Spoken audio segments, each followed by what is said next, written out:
You can't drive your car looking in the rearview mirror. If you keep looking in the rearview mirror, you're going to keep crashing your car. There's a reason why the rearview mirror is this big and the windshield is this big. The windshield is your future. It's where you're going. It's where you're headed. If you got someone who you feel has wronged you and you carrying that, that's like a cancer. And all it's doing is eating away at you. You know how many people I just let go so I could just go where God had for me? Let that be a lesson to you. You know what my father told me a long time ago? When a fool is talking, listen very carefully. Because knowing what not to do is just as important as knowing what to do. Look, man, if you got something that's been bothering you in your life, get past it. If God wakes you up, it's a sign from God that he ain't through with you yet. When he's done with you, you won't wake up no more. But as long as he got something for you, he keeps waking you up. Why don't you wake up to go see what that is? Whatever it was that's been on you, he done really brought you through it. Don't lay there wallowing in your past, man. Your past is back there. And as you look back in the rearview mirror of your life, if you don't take control and understand that this is your moment, regrets, thoughts of, man, I wish I should have and I could have, and only what if, they will come alive. I come from a broken family. My moms and my dad set me down at a young age, and my dad was ripped out of my life. He was my role model, and he was yanked out of my life.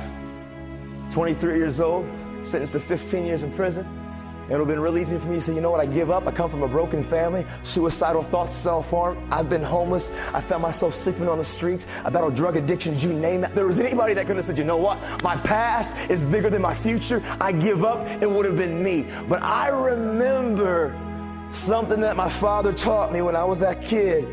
As long as there's breath in your lungs, there's hope in your heart, don't you dare quit. And he told me at the end of the day, Nathan, don't compare yourself, don't give up. And he said, listen, Nathan, see the problem, identify the problem, then figure out the solution. Don't let the problem consume you. And you don't stop until you figure it out. Giving up is not an option. There are many people who believe because of where they're born, because of the area where they are in life and where they find themselves, that's all they know. They just have enough energy to complain about it. In fact, they believe that that's equivalent to doing something about it, just complaining. There are things that happen to us that we have no control over. We didn't ask for it. We just have to deal with it. Broken families, losing loved ones. Some of us have experienced real tragic, difficult situations that we didn't ask for, but it was like somebody put this plate of food and puts it right in front of you and says, this is your life, deal with it. And you're like, man, I don't want it, but it's yours to figure it out. Take full responsibility. It's not the seed, it's not the soil, it's not the sunshine, it's not the seasons that's to be criticized. Whatever you've reaped, it's your crop. Take responsibility. No complaint. And we put our back against the wall because of some of the poor mistakes that we've made. And we got to kind of own those. But you know what I realized, y'all? I was allowing things that I had no control over to control me. I used to blame my dad for everything growing up as a kid. I blamed him for my attitude. I blamed him for my drug use. I blamed him when I skipped school. He was my excuse for everything. And at the end of the day, I had no control over that situation, but I was giving it all the control over me. I'm not going to allow things that I have no control over to control me. I can control how I respond, and I can control what I do going forward. Take ownership. Stop making excuses. We want to put blame on anybody else and everybody else around us. When I've made mistakes, I just own it, man. We all make mistakes. We've all got stuff, and I've learned my mistakes set me up for future wins. I win or I learn. And I may make a mistake, but I own it radically. I don't play the blame game. If I was wrong, I make it, I claim it, and I move forward. We all go through things that are unfair. People that do us wrong, the company let us go. It's easy to live with a victim mentality, thinking we're at a disadvantage. We can't do anything great. Look at how we were raised. We can't live happy. We've been through too much. As long as you accept that you're a victim, you're going to get stuck. You have to take the hand you've been dealt and make the most of it. That person that did you wrong, It may have been painful, but they didn't ruin your life. If they could stop God's plan, they would be bigger than God. Don't let one bad break, one difficult season cause you to be sour. When my father went to be with the Lord, I lost my best friend. We'd traveled the world together. Suddenly he was gone. I was tempted to think, God, where are you? Why did this happen? When we go through loss, that victim mentality will always come knocking at the door. We have to make the choice. Are we going to live bitter, thinking we're a victim of our circumstances? We're a victim of the loss? Or are we going to believe that God is in control, that His plans for us are for good? Instead of having a victim mentality, switch over to a victor mentality. That bad break is not how your story ends. God said in Isaiah, He will pay you back double for the unfair things that have happened. It may be unfair, but God is a just God. He knows who hurt you, what you're struggling with. He's not going to just bring you out, He's going to bring you out better. Get rid of that victim mentality. You're not a victim. God always causes you to triumph. That bad break wasn't fair. You didn't like it, but what you can't see is it set you up for double. And here's the key. Nobody can make you be a victim. You can go through things you don't like, you don't understand, but none of that can force you to have a victim mentality. You have to give permission to become a victim. I'm asking you to not give permission. Don't allow that victim mentality to enter your thinking. When unfair things happen, thoughts will whisper, just your luck. You're scarred now. Life will always be difficult. That's when you have to dig down deep and say, no thanks. I refuse to be a victim. Thinking that I've been shortchanged, I know God is still on the throne. What was meant for my harm, He's turning to my advantage. Think about Joseph in the scripture. His brothers were jealous of him and threw him into a pit. They ended up selling him as a slave. His dreams were shattered. He was a victim of his brother's jealousy, a victim of bad breaks. But Joseph didn't go there. He didn't sit around in self-pity. He didn't give up on life. He kept being his best, believing that God was in control. Potiphar's wife falsely accused Joseph, and he was put in prison for something that he didn't do. Now he was the victim of this lady that was dishonest. 13 years after he was thrown into the pit, Joseph interpreted a dream for the Pharaoh. He was made the prime minister of Egypt. During those 13 years, practically every day, Joseph had to fight having a victim mentality. Thoughts would whisper, look at where you are.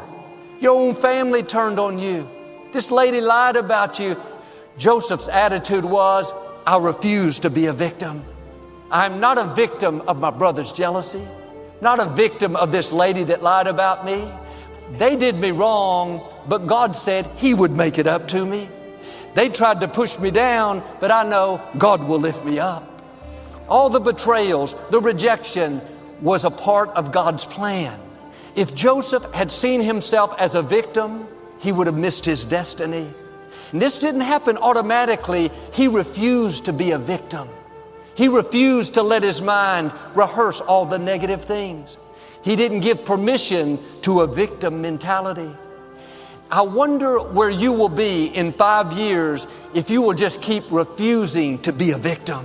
If you'll just not live bitter over who hurt you, not lose your passion because you're dealing with an illness, not give up on a dream because a door closed. Every voice will say, you're a victim. God's forgotten about you. Don't give it the time of day. God is watching you. He sees you shaking off the self-pity, being good to people that weren't good to you, giving it your best when you're not seeing progress. Suddenly doors are going to open. Suddenly you'll see promotion, dreams coming to pass, bigger than you've imagined. But when we say we're a victim, we're saying what someone did to me has limited my future. The scripture says, what God has purposed, who can annul? The only way it will stop you is if you start living like a victim. Shake that off. Those disappointments are setting you up for double. The closed door, the person that tried to make you look bad, it looks like they succeeded. God saw it. It was a part of His plan. It's setting you up for something bigger than you've imagined. And what you can't see is that bad break is leading you to a new level. Potiphar's wife falsely accused Joseph, caused him to be put in prison, but that was a necessary step to get him to the throne. We're not going to understand everything that happens along the way. These are tests. Will you keep the right attitude when it's not fair?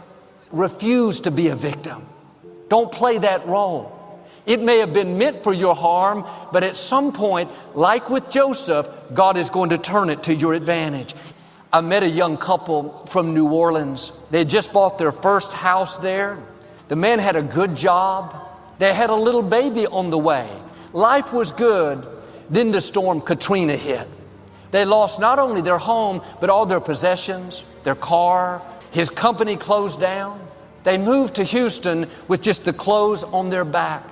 When I saw them, they were numb. Everything in their thinking said, you're a victim. Life will never be what it could have been. I told them what I'm telling you, that God knows what you've been through. But you have to do your part and refuse to be a victim.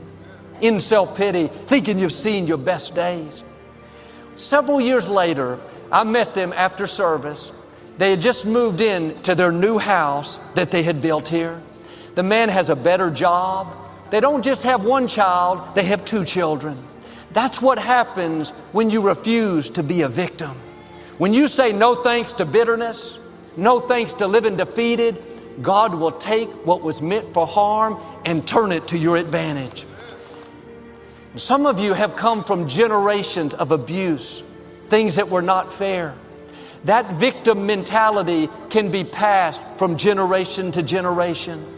Look what we've been through. We have a good reason to feel like a victim. This forever the victim mentality will try to take root. It will continue to be passed down until someone rises up and puts an end to it. Yes, there were things that were not fair, but this is a new day. The reason you're hearing this is because you're the one to break the cycle. I'm going to set a new standard. I'm going to live whole, free, expecting favor. In the scripture, the first generation that had this new mindset, they were the ones that God paid back for all that belonged to their family. Don't look to people to pay you. People can't make up for what you didn't get. Only God can. The Israelites had been in slavery for 10 generations. It wasn't fair, but God was keeping the records. After 430 years, God delivered them from the Pharaoh. You can imagine how they had become comfortable being a victim. On the way to the promised land, when they faced adversity, they said to Moses, let's go back to Egypt. They were saying, we're okay with being a victim. They came out of Egypt, but Egypt never came out of them. It's significant that the parents and grandparents, they never made it into the promised land. It's because they never got rid of a victim mentality. Victory starts in your thinking. As long as you feel like a victim, it's going to limit your destiny. You won't pray bold prayers. You won't expect God's favor. No matter what's happened in your past, abuse, lack, struggle, you're the generation that's going to set a new standard. We're not slaves.